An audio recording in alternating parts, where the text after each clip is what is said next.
This Friday, the heartbeat of the motherland drops. Let me show you now. We came from the motherland. I'ma hold you down. Get ready for One Africa, the Imara Project. You smell like and taste like love. A powerful celebration of our culture, our history, and our unity through the sounds of Afro beats and Afro soul.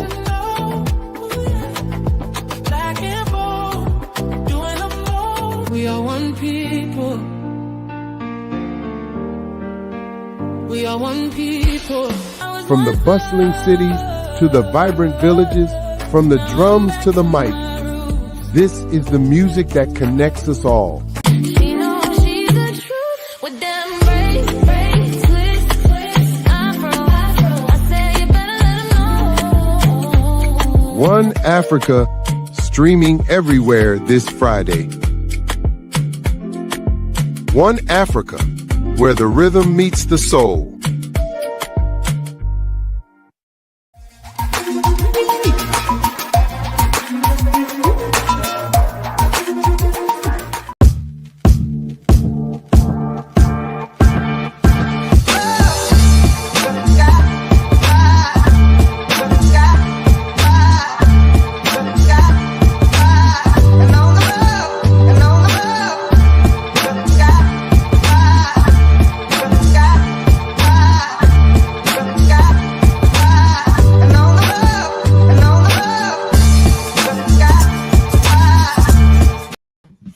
Good afternoon. It is 2 p.m. here in Muskegon, Michigan. At 2 p.m., we turn to Community Focus. As you may know, this program is hosted by my brother Gregory T. Roberts and myself, and Gregory T. has been off for an extended period of time. We just continue to say, get well, brother. We miss you here at the station. So again, welcome to our program. A few things as we do. Weather, beautiful day out today, high of 84, low of 67. Rain expected the next few days. Tomorrow, Saturday, we have a 50% chance of rain. Low of 72, high of 82. On Sunday, 55% chance of rain, low of 72, high of 84. Monday, percent of chance of rain goes up to 70, low of 67, high of 81. On Tuesday, again, 65% chance of rain, low of 69, high of 77. And on Wednesday, we have low of 65, high of 79, partly cloudy. And Thursday, we sort of rinse and repeat, low of 63, high of 80, partly cloudy. So like we have a little rain coming in the next few days. So I usually give you my top 5, I'll call them news things or whatever. I'm going to be honest, I'm fatigued with the news. Read it for yourself. So I was doing some research for a presentation a couple of weeks ago and ran across this research on rest. And most of us, we think we go to sleep at night, we get rest, right? You wake up, you notice sometimes that the sleep at night just doesn't seem to be enough. When I was doing my research and I came across, and several people have done research on this, and they come up with 7 types of rest. Most of us, we just think of the physical rest that we get when we lay down to sleep at night. But let me, in very abbreviated form, there's a mental rest. You know that feeling when your mind's buzzing and can't slow down? That's a sign that we don't just need physical rest, that we also need to take a mental rest. Put everything to the side, close the books, get away from some of those work projects. There's also a spiritual rest when we just feel disconnected. We just don't feel grounded and centered. Often they say, go out, enjoy nature, go out, enjoy God's creations. There's also sensory rest. You got those alerts on your phone, go off 24/7, the doorbell, the calls, the texts. Sometimes we need to take a break from those. Just let our senses rest. There's the emotional rest, and I kind of put emotional and social, but they're similar. The emotional rest, we just need a break from up and down of emotions. In the course of a day, think of how much news you hear. We're happy, we're sad, we're grieved, we're energized. So sometimes we just need a break and just need to ride on an even keel. Maybe go out in the boat, sit by the lake, but give our emotions a chance to take a break. Sometimes we need social rest. Then we just, you know, go out in the easy crowd. Well, we don't have to work socially. You don't have to be anything. We have to make presentations.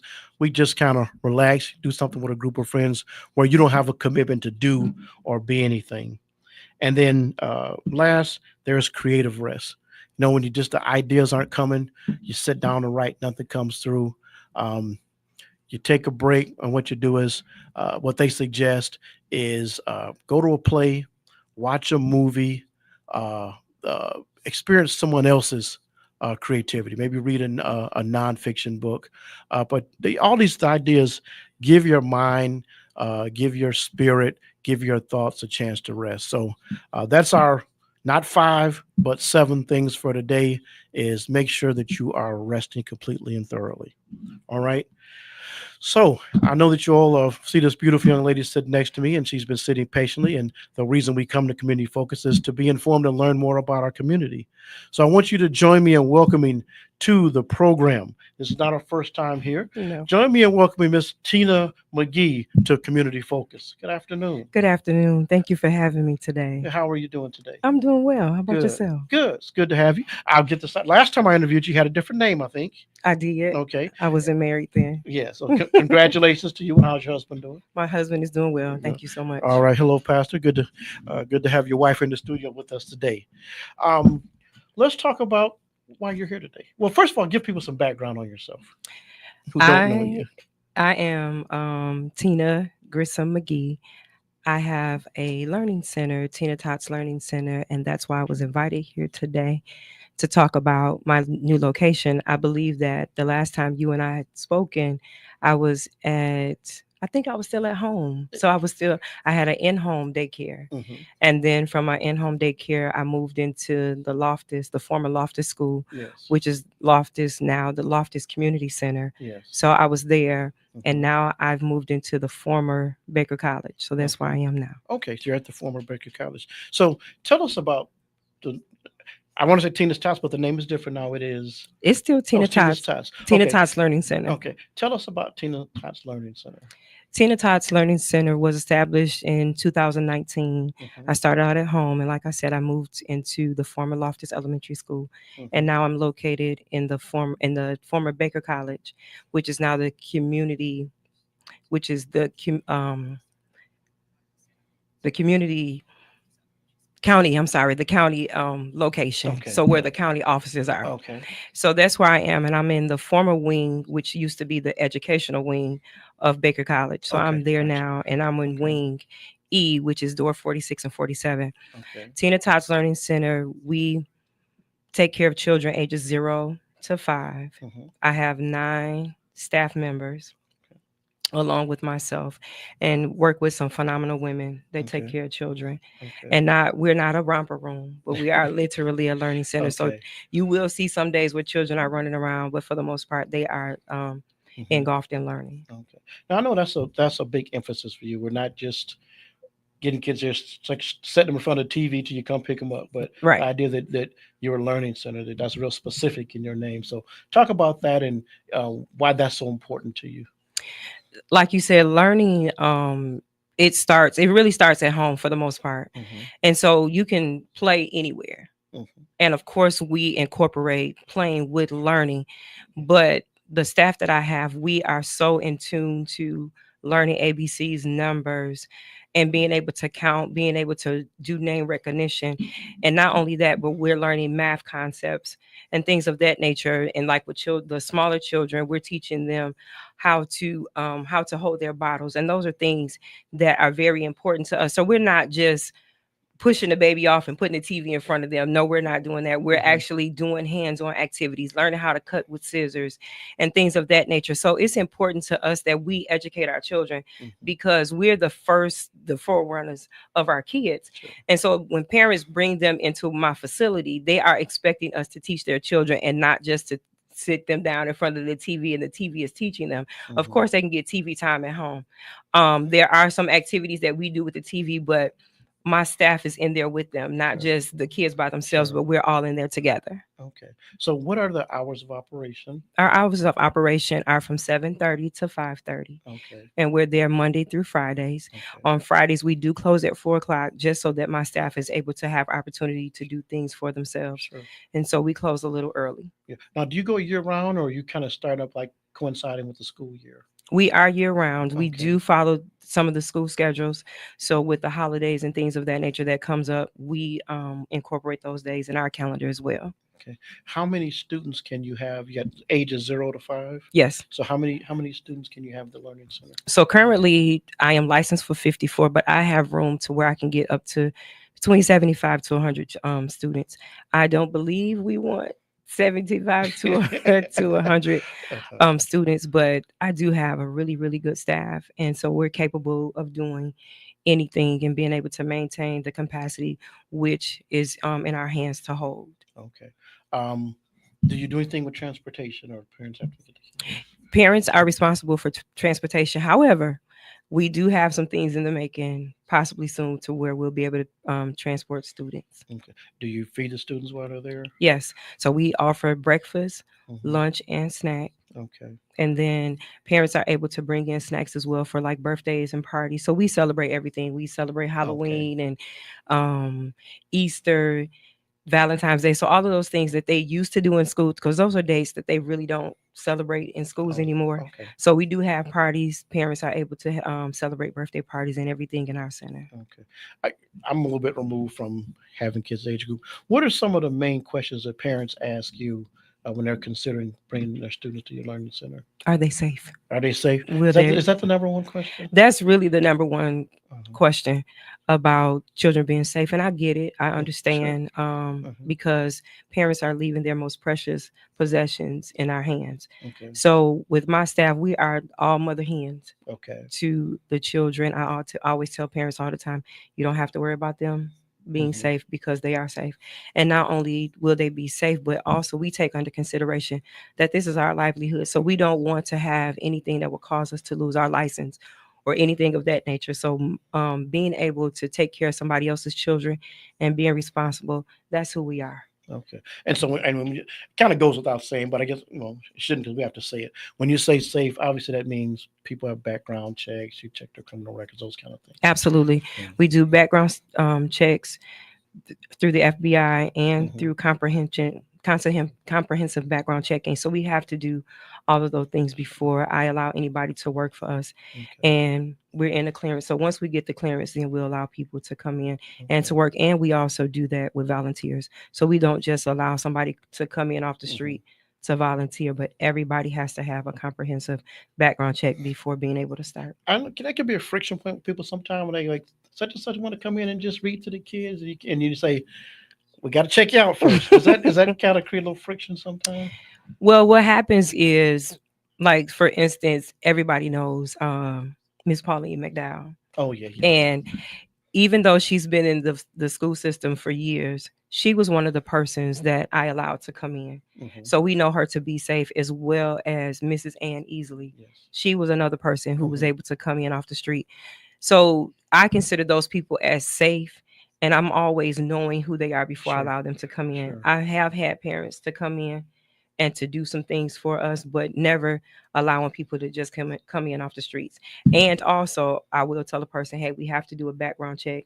And if they kind of standoffish about doing background check, then that's a red flag that we don't let them We come want to say in. your name drop, but you just dropped two heavyweight I names. did. Miss McDowell was I think my third grade, goes back decades, teacher, and then I believe she taught my daughter in preschool. Okay. Yeah. So she had my daughter in preschool too. Yeah. But yeah, so you and her as well as Miss Easley, you dropped two heavyweight names, and for a lot of us, when you say those two names, we go, oh yeah, yeah, Yeah. feel good, and that's important even for people in the community when you say names like that people recognize. Yeah. So that's really good. So good to have that kind of experience there with you as Hmm. well. So we know it's not free. No, it's not. It's And not I'm free. sure we have to make that clear to everybody. It's not free. Nothing's free. Nothing is free. So, what are the costs? What are the fees like? Do you use scales? Those kind of things. So it's really a flat rate Mhm. for all ages. And we do take or accept families who receive DHS. Okay. We accept tri-share, and then we also accept out-of-pocket Okay. pay. Okay. And I know that, again, I'll say something. That's a challenge, when parents want their kids there, but they don't necessarily always have the means, Hmm. and I don't know if it's taught you before, but it's still a business and your staff has to be paid. You got to pay for Absolutely. your space. So nothing in this world is free. Even if people think public school is free, it's not. You're paying for it No, with your taxes. So absolutely. folks, you do have to pay for quality childcare. So I'll say it, you don't have to say it. So things are kind of ramping up as school year is starting. Is that kind of where things are now?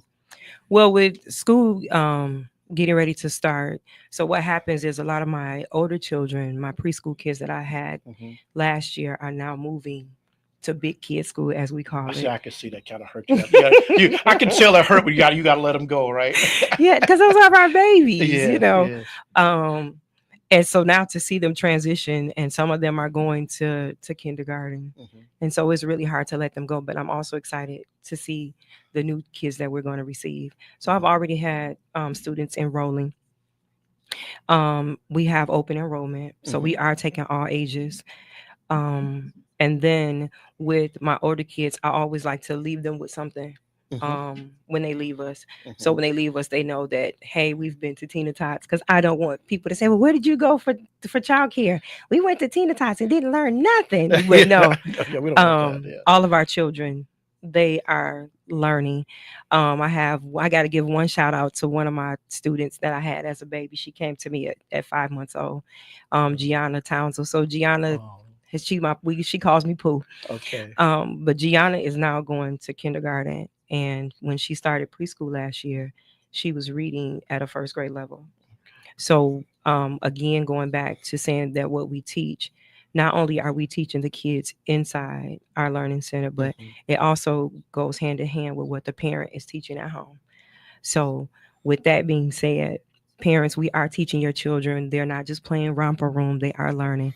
And that's my main focus. My main goal is for our children to learn and not to just be playing around Hmm. and doing anything. Oh, good.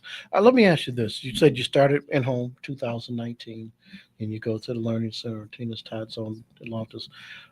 What made you start get into this initially? My mom. We had kids at our house all the time. And my mom used to always say, I would rather for everybody to be at my house Hmm. because I know you're safe. Uh-huh. So when my mom started working with kids, not only did we have kids at our home, but she taught Sunday school. She was Hmm. over the part of the youth department. Hmm. So we had everybody at our house. Hmm. And then I started working with Miss McDowell, of course. I was her classroom assistant. Okay. And a couple other people I worked with, Stephanie Marion. Oh, I worked sure. with her. Sure. So that's what kind of gave me the passion of Okay. working with children, because I worked with some really great women that love children. Hmm. So when I started working with them, I had very good examples. Oh, that's awesome. That's awesome. So have you had a chance? Some of the kids, like you said, you got 5-year-olds going on. Some of the kids have left you, have gone on to school. Do you get any feedback from the parents on how they're doing?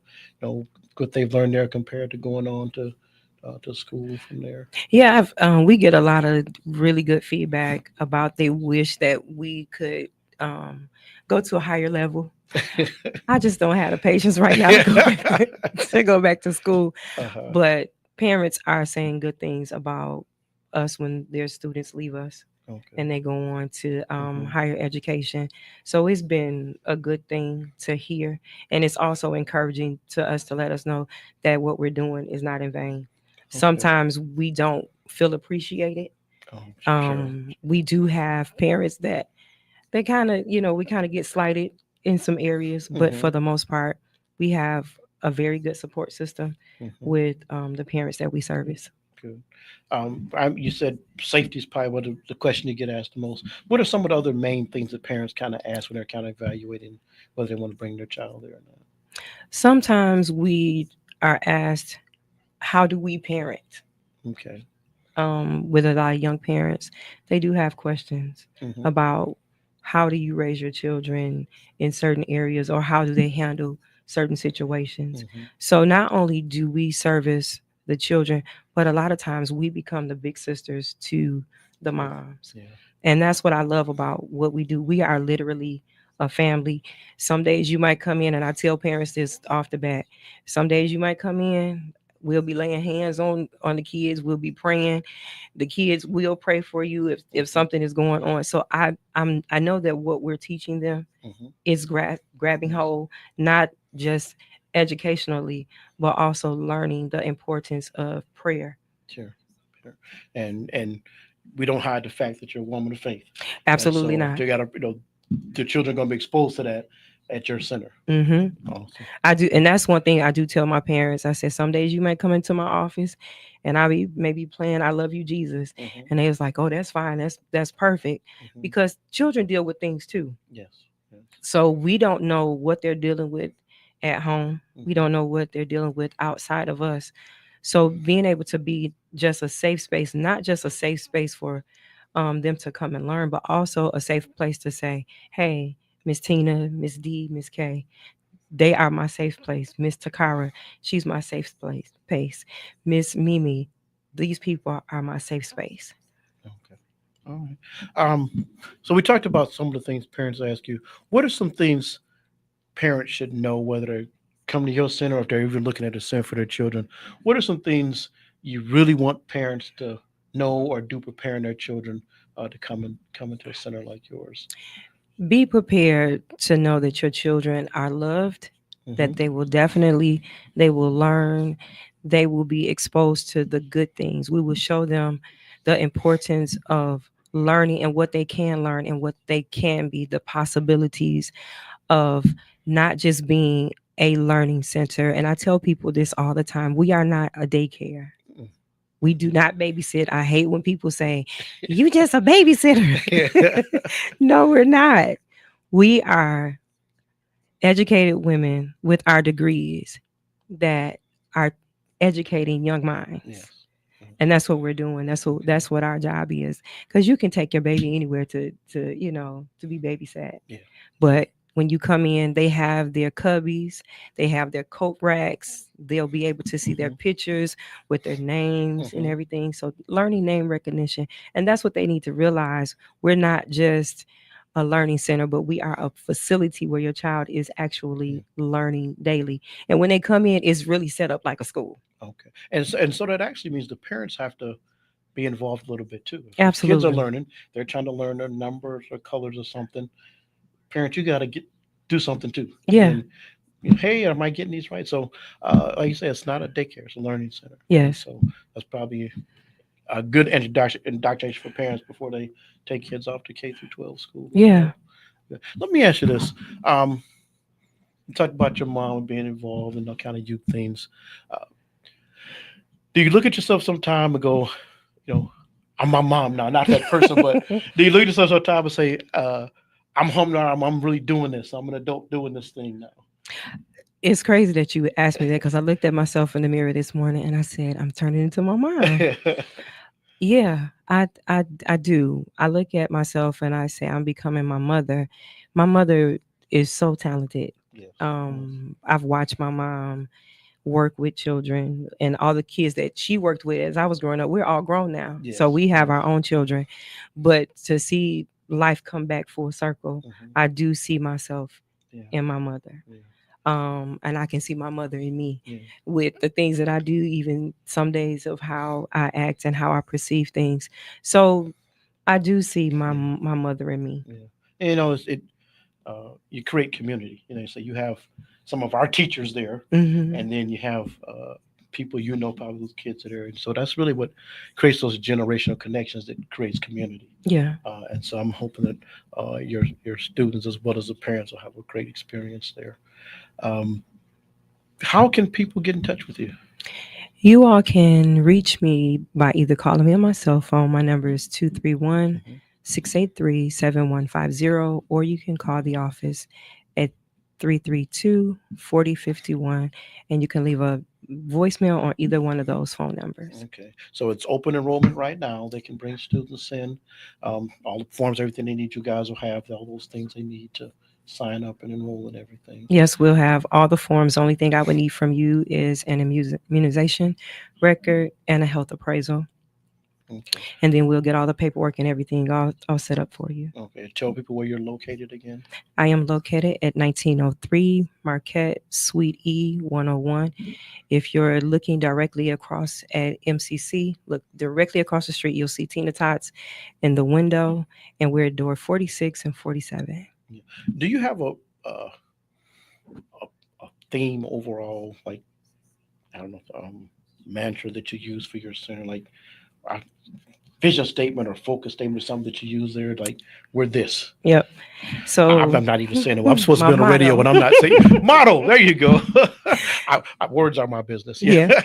Yes. So my motto is Proverbs 22: train up a child in the way they should go, and when they are old, they will not depart from it.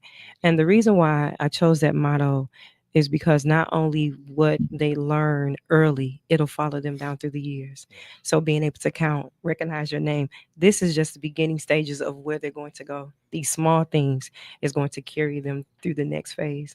So not only just training them up educationally, but even the small things that we do as far as praying, because you'd be surprised at how many children don't know who God is or go to church or anything. So those little things that I like to instill in them, those little nuggets. Have you had that experience where you're just out like, doing something and you see one of your kids and they go crazy when they see you? Nice feeling, isn't it? Yeah, they'll run up to you and be like, Miss Tina, we if I'm in Myers or Walmart. So it's a good feeling knowing that little people love you. And when a child loves you, that says a lot. Children are like little puppies. They know when you don't like them, and they know when you love them. Okay. We got a couple minutes left. I want to say because always we like informing our community about these things, but always when I get people like yourself, you're a business owner too. This is still a business that you own. Talk about what that journey's been like from going in your home to having to run a business with employees and rent and buildings. For people who may be thinking about this, and I know you're a generous person, I'm sure you talk to people who are thinking about doing similar things all the time, and you've learned from people. What is some advice you give to people who are thinking about whether it's daycare in the home or trying to open up some kind of a learning center? What kind of advice would you offer to people in terms of the business side? The business side of it, you have to make sure that you have a good staff. You have to have people that support you, that encourages you, and then also get other people that are also in the business that can also teach you and carry you and give you guidance when you're not sure as to what to do. Because the things that I learned, some things I had to learn on my own, and then some things I learned from other people. So it's always good to have a good support system, knowing who can help you and guide you and give you direction as to what to do. But definitely have a good accountant, have a good tax person who can help you and with the paperwork, because it's a lot. It's not easy juggling all the things by yourself.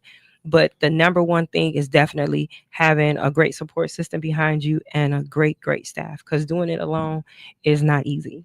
And going from home to a facility, when you're at home, you're kind of still maneuvering on your own. So you don't need as many staff people when you're at home. And then when you move to another location, that means you're expanding. More people is there, more responsibilities are in your hand, and you just begin to grow and become bigger. So it's like your mind is being opened and being exposed to new things. So you have a small portion, and then just God just starts expanding your horizons. Yes. Folks, we're on the program today with Tina McGee. It's Tina Tots Learning Center. You can contact her. Give the folks that number again. Our number is 332-4051. Okay.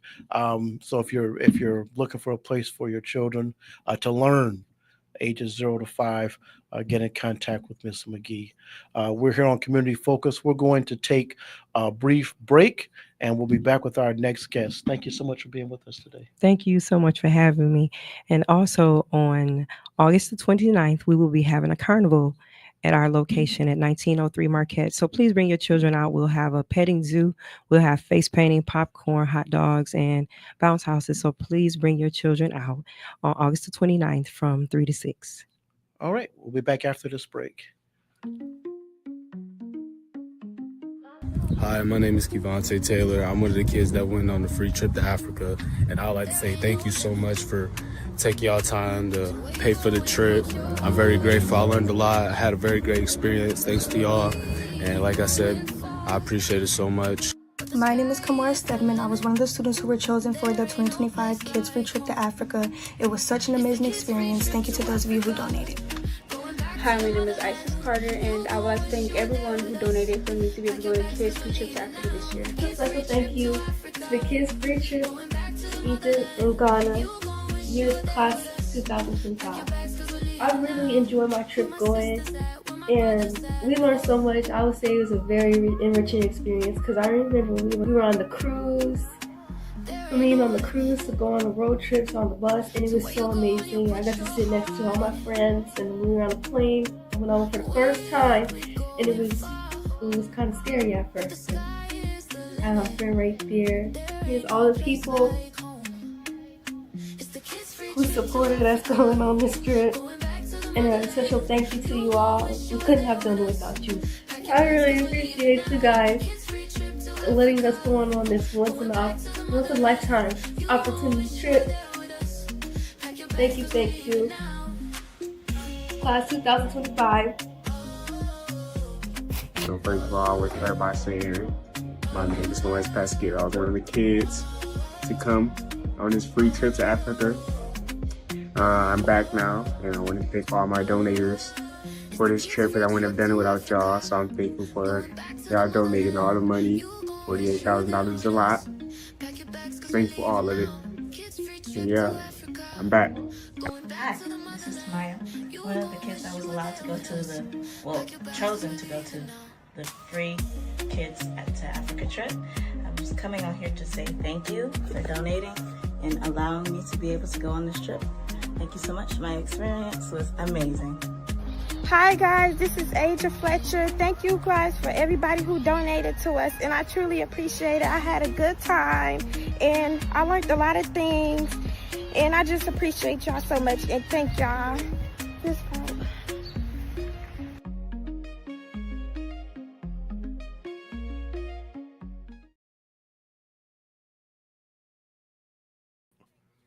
All right, good afternoon.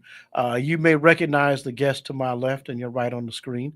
He's no stranger to the microphones in the studio here at 103.7 The Beat. Will you join me in welcoming to the program today, Mr. Chauncy Williams? All right. Good afternoon, man. How you doing, brother? I'm good, man. It's good to see you again. It's good back to be in a familiar space, right? Yes. 103.7 The Beat has been community connected. And now that I got you, we could probably talk about a myriad of things. Yes, sir. But I know we've talked about some other things in the past, and I used to love you guys' financial show. I would catch a lot of times. But today we're going to talk about the I Am Academy. That's right. The Innovation Academies of Muskegon Public Schools. Yeah. So for some of our guests, tell them what that is. Okay. So the innovation. Well, let me back up. Tell people who may not know you. I saw like everybody know you. This program goes off several states. So give a little bio introduction of yourself. I'm Chauncy Williams, born and raised in Muskegon Heights, from this community. Michigan State graduate, Cambridge College, University of Wisconsin, home of the Heights Tigers. I grew up in Muskegon, been working in Muskegon Public Schools since 2012. Went from being a classroom teacher, basketball coach, coordinator of student success, K through 12, career and college facilitator. And now my current role is Innovation Academies coach, K-8 and MCEC. Okay, Innovation Academies coach. Okay. Yep. So tell folks about this Innovation Academy. Innovation Academies is wall-to-wall academies, right? When we're not talking about private charter, we're talking about the umbrella of Ford, the nonprofit arm of Ford, NGL, where they come in and help you set up the 3 strands, right? One of them is teaching and learning, how to transform teaching and learning, not buying boxes of curriculum, but how to shift the teacher's teaching that's connected to a wall-to-wall academy. So there's 2 academies that we have in place. One of them is industry tech and design. The other is health and human services. Under those 2 academies, there's 4 pathways. Our job in Muskegon Public Schools is how to build wall-to-wall academies for all kids, pre-K through 8, all kids, right? But then not only that, the second strand is systems and culture, right? How to put in systems of governance, structures, where when you're talking about getting kids for a diploma and experience, like this shirt I have on here, it has a cap and gown on top of the M. So our students, is the Monday after graduation, we want them to walk across the stage with a diploma and something else. Now the and is, it could be a certificate, it can be their diploma, it can be an experience, post-secondary college credit, career and tech ed, dual enrollment credits like skills trades, mechatronics certificate, a safe serve certificate, something, right? Significant where they will want to step in that next space, but also giving them a mentor and a smaller population to work with. Okay. So this, I mean, again, we've talked to the superintendent before. This kind of turns the school system on its edge a little bit. What has it been like for that transition to introduce this concept to the staff, faculty in the schools? Our coaches from Ford have been great. Okay. So this process has been going on for 3 years. Okay. Right. So we had a chance to visit Nashville, myself, along with the superintendent and some other administrative staff. We visited Nashville. I believe they have about 15 schools in their community that are Ford schools. Okay. So when we got a chance to go down and see, we put it in a call and say, hey, we want to get an academy, but they had to come and go. We had to go through a 5-step process. Okay. So we're in the 3rd year of a 5-year process. Okay. So first, number 1 on this roadmap to an academy school is an envision visit. So what we had to do is invite all our business stakeholders and community partners in where Ford can interview them with our coaches and see if we were in alignment to have a wall-to-wall academy where business partners and our students are getting these great experience of a diploma in. That's step 1. Step 2 is after you come in, what's the 2nd and 3rd phases of building an actual plan, right? So looking at all your structures and systems from teaching and learning, right? Culture, how do you structure your school day? Are the teachers teaming? In that capacity, like you said, not turn it upside down, but get it where it's a wall-to-wall academy where everybody is saying the same thing. And it's a sustainable model where it's not dependent on Matt Cortez. It's not dependent on a Chauncy Williams. It's not dependent on a curriculum director. We want something where if someone leaves, the same thing is going to happen for our kids, right? We want that system to be engaged and in place. So right now we're at step 4, and that's implementation of our plan. Okay. So we have an actual plan. When I talked about those 2 academies, health and human services and industry tech and design, we structured those, and we structured those based on the hot jobs data from West Michigan Works and Greater Muskegon Economic Development, some of our community partners. Okay. So when we looked at that, we looked at it regionally, and what we found was 20% of our region is advanced manufacturing, right? Sure. But then we also took a survey on our students, and our students said they like art. Okay. So we had to bring in the business professionals to tell them like, oh, that's industrial arts, that's mechatronics, that's robotics, right? Because a lot of times when you think about a teacher go to school their whole life, then go to college to learn how to teach, then come back to school. So they don't have the business connection. So we had to pull in the businesses to advise us on how to structure our academies. And we're in the 3rd year doing that process. And usually we have these meetings throughout with our board and our people in our system to be able to work with these 4 coaches to make sure that we are in alignment, right? We are aligned. So the structure, how it goes is we have a convening council with 5 organizations. So Goodwill is our convening coordinator, right? We have Muskegon Community Foundation, the YMCA, United Way. It's about 5 organizations. And then under that umbrella, there's our superintendent, and then there's a convening coordinator that currently works at the ISD, Deanna Holman, where we're connected in that space. So as we make business decisions to change systems in our school, we have to run it through this convening council because they understand workforce, right? Yes. Because we want our kids to have that diploma in, right? Imagine entry level at 18 and you got a certification or a credential that say you belong in the space, right? Yes. And most of the time we hear this question with our in school of pastime, not now, right? Because I can see the academies starting to do the work with our students and how we're teaming and building. And in our day, right? Sure. Students say, when I'm gonna use this math, right? When I'm gonna need this history, right. What Ford does is with the academy model for the Innovation Academy of Muskegon, and when you speak to the word I am, we're talking about mind, body, and spirit, right? So I am is like, who am I? Sure. What's my interest, right? But also in my interest, I have some intellect. Yes. But then I have skills built in that. But the last component is the criticality. where I can think critically, right? So we have this thing called a profile of a graduate that we have to tie our standards and industry competencies to them, because it's about not what you know. Can you show us what you know? Right. And that goes back to transforming teaching and learning, where you're looking at things like design thinking, where you're trying to shift the mindsets of the students and the teachers, right? But you're also looking at, when you're transforming teaching and learning, place-based learning, project-based learning, and then looking at the competency-based education, when you're saying, okay, the workforce is saying we want students to be proficient professionals, adaptable communicator, right? And in those spaces, where can they articulate the 21st century work skills? Because we hear this from companies all the time when we're having our meetings with our forward coaches. They say we could teach a kid how to work our equipment, but can you teach them how to come in to respect, right? Show up on time, right? Have the basics, essentials of a 21st century skills, so they can be able to transcend and be able to respond appropriately to their environment. We want them to be able to fail forward, right? Prototype, ideate, be able to see that, hey, how can I do this differently, right? And when you think about traditional school, what's the answer, right? But in the force was not what the answer is. It's about what are we doing? What problem are we solving? And then when you're solving this problem, who are you solving it for? So the classes are being structured in a way where our students are being matched on industry tours, guaranteed experiences, where when we say a guaranteed experience, it's an experience that's built out where the teacher will teach something, right?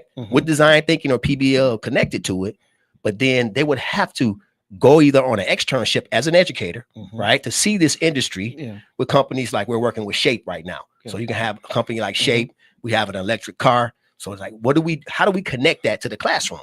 Right. But then the third component is the industry tour for our students, but then bringing that industry professional in and say, hey, I got a problem at my company.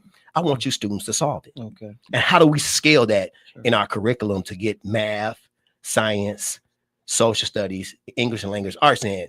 And I'm going with my four coaches. They call that the mess, right? Because lots of times kids ask that question, why do I need math? It's mess right now. But then once you find that pure alignment and you bring that person in from Shape and they say, hey, this is how we make cars. And they're like, oh, I'll be drawing them all the time. Oh, you could be a drafter for us, right? And then now the student interest is peaked. Right. Now their intellect is connected. So then now the skill and the interest is tied to that student's value. And that's the I am in that. Let me ask you this. We're in implementation phase. Yes, sir. So how do you communicate where we are in this process to parents? Hey, I'm bringing my kid. They're starting school here. What does this whole I Am Academy mean for my child? Okay, this is great. So if I'm talking to a parent, and let's get a scenario, because I did provide a one pager to you about what the academies are. So let's say I'm in the 9th grade, right? So when you come into the 9th grade, you're going to get something called Freshman Foundations in the Freshman Academy, right? So we're working with a community partner, Jobs for Michigan Graduates, right? So we have their curriculum, but we also have the things we're doing along with the academies to build the system in. So I'm gonna start here, guaranteed experience. So all our 9th graders will get a college visit, right? And then the shirt I have on, the Future You conference, where they will go to MCC, and both pathways, both academies and all 8 pathways from health and human services and industry tech and design will be in a space in December. We're having our 3rd one this year. It's around December 14 most of the time, right? Right before the holiday break. So they would get a chance to do the taste, touch, smell, hear, see of I am, right?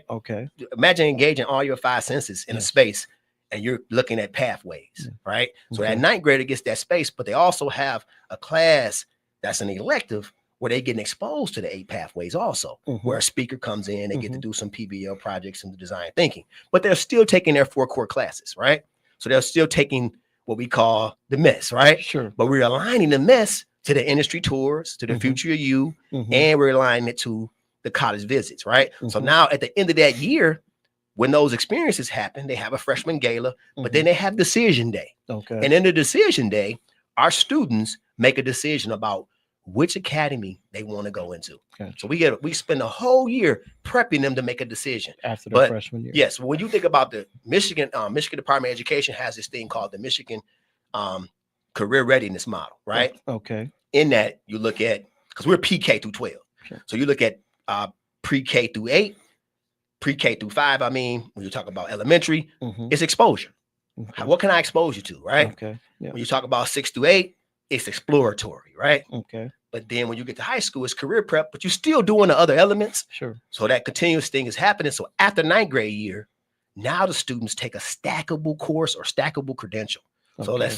you could take an intro to hospitality, right? So we Okay. have a class with Baker College where all our students, if they take it, they get dual enrollment credit and they can work towards a safe serve certificate, right? Okay. To learn how to cook, right? Sure. Yeah. So Yeah. think about it, processed food and everything, and you learn the process of how to take care of your diet and your health. Yes. But then now you got a safe serve certificate, you can get that and get a job, right? Yes. Yeah. So Yeah. right now in our process, we're building out the stackable credentials and courses Okay. for those 2 academies, Mhm. right? Mhm. So what does it look like to take a stackable class in the 10th grade intro, then 11th grade and 12th grade? But then Mhm. we have other spaces that are offsite, like MCC, Baker College, right? The Mhm. Career Tech Center out there on Harvey. But Mhm. what we've learned is we only got 100 spots out there on Harvey, right? At Career Tech Center. And the Right. ISD, Muskegon ISD, Mhm. you know, Sure. that function with all the schools, they're working with us to expand our CTE programs. Okay. So if you think back to what high school did you go to?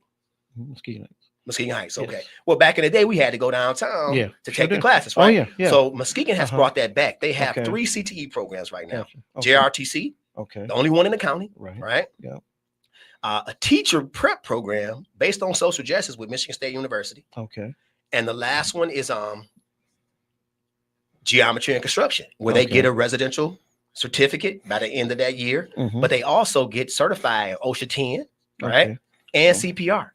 So that Okay. gets them where they can be on a site. So when they go on an industry tour, last year our students went to a construction site, Okay. right? They got Okay. the hard hats on, vests and Okay. on, All everything, right? Okay. So then what does that do for a student that struggles in a regular math class? But Mhm. now I can get my See- geometry See the connection in Yeah. here. Yeah.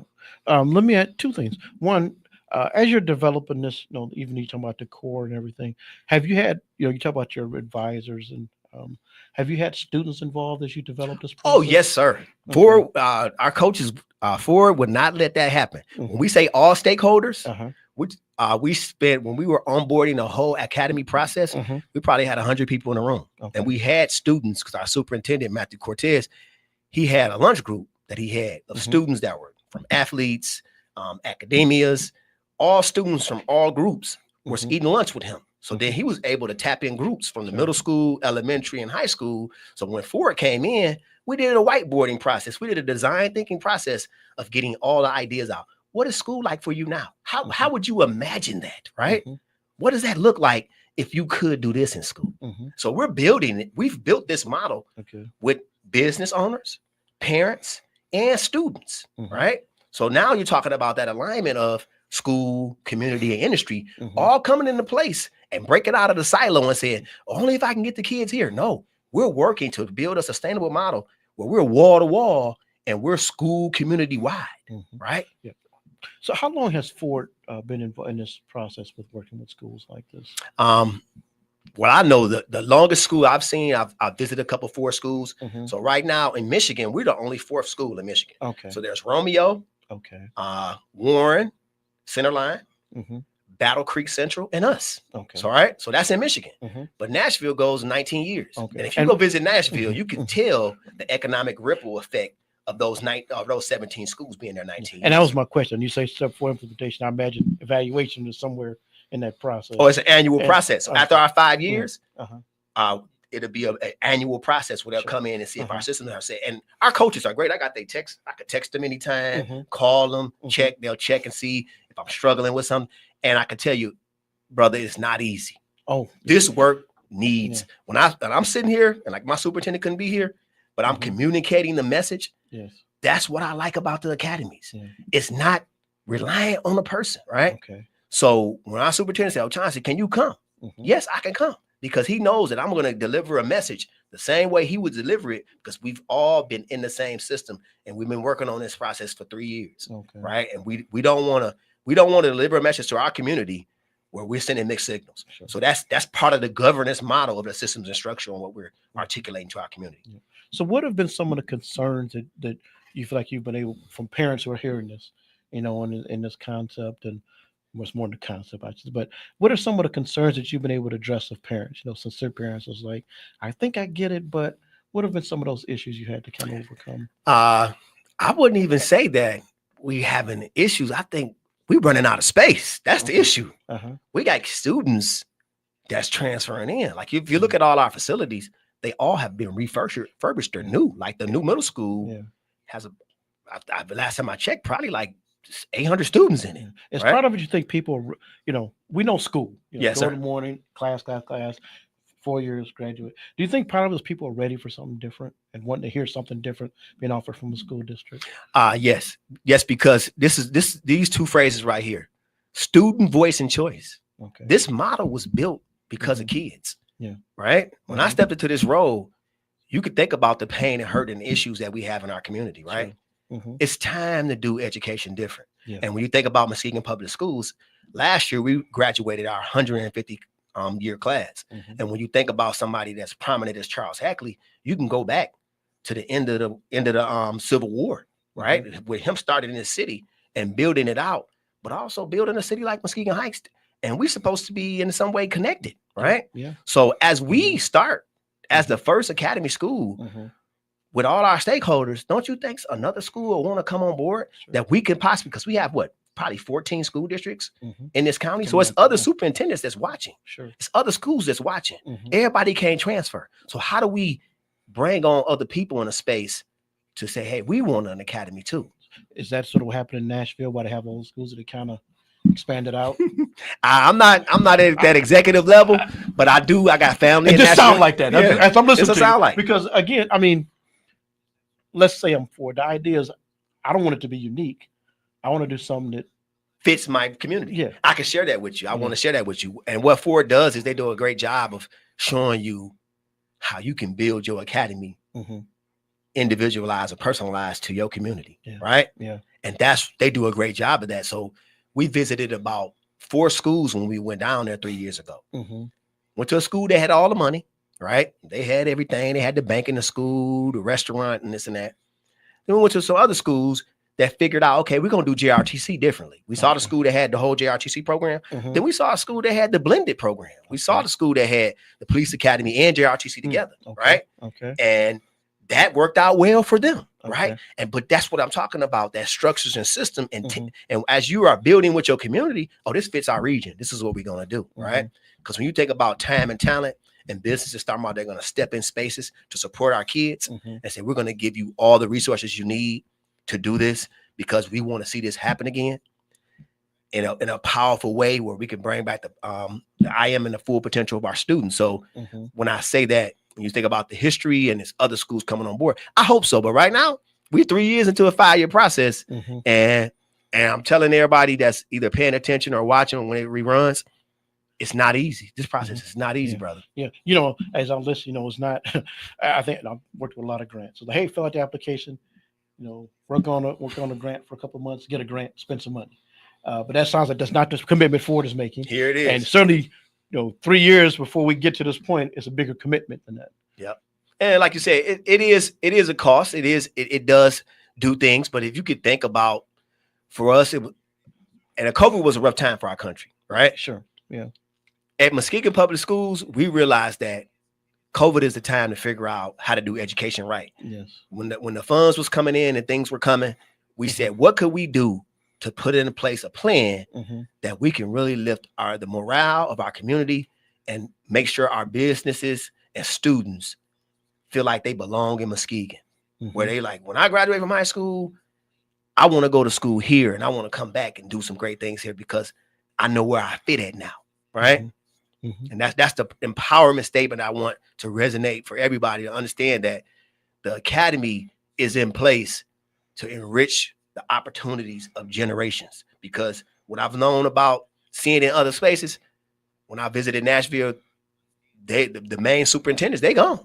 But guess what? The system's still running. Still in place. Right? And when you said grants, being in this academy model, what I've learned about grants is grants are a platform to build sustainable models. Because once you do it right, you rinse and repeat and say, hey, we got to figure out how to put that in our budget, right? And then now you got to change some titles, right, of people. And you got to figure out what you got to do. But then as you find that balance, like, we don't do this all the time now. The grant ran out, but we're gonna figure out how to put this in our budget because this is effective work. We see the value of it. That's So it. We want to keep doing it. And I like when you brought that statement up because a lot of times people say, "Oh, we got the grant gone." No, not at MP, not at the Innovation Academy of Muskegon. Once we figure it out, and once it's working, we're using that system to create a sustainable model. And look at the political climate right now, where it's a lot of DEI programs and things are being challenged. But for us, knowing that when we put the plan in for the Innovation Academy of Muskegon, there's a such thing called a school improvement plan. My KIP plan, right? So what we did, all this hard work for the last 3 years, no, it's not going nowhere. Our school improvement plan is how we're doing the actual academies PK through 12. So it's not going nowhere. So we got to do the continuous improvement model and figure out, okay, what we got to do next. Well, did this work? We're failing forward and growing, but we're seeing results and effectiveness with our community, right? And I wouldn't say it's a clean process either. It's not. I'm not 19 years in, we're 3 years in. Well, I mean, and you learn when you do this and got to tweak here. You learn. When you, as the old thing from Edison, I know 10,000 ways to not build a light bulb. So when you tweak something, you know what? We can't do that. This works here. It's also a learning process. Yes, it is. So we got a couple of minute or two left here. So Chauncy, for people hearing you talk, I'm sure you've been talking to parents and students, and as we get ready for another school year, August 25th, half a day, first day of school. I want to get that plug. What's the main thing you want parents and students to know as we get ready to start the school year? Good way to start the school year. Go to your orientations. I know next week the middle school's having an orientation. We got a lot of great new things coming on for PK through 8. Make sure you go to your orientation, get your schedule, get into Power School, meet your teachers, walk around these new beautiful buildings. If you're somebody that moved new into the community, or if you get ready to enter the high school or a new school, meet all your teachers, right? Find that balance, build the relationships that's going to connect you to your IM. It still goes back to basic principle. Got my parents.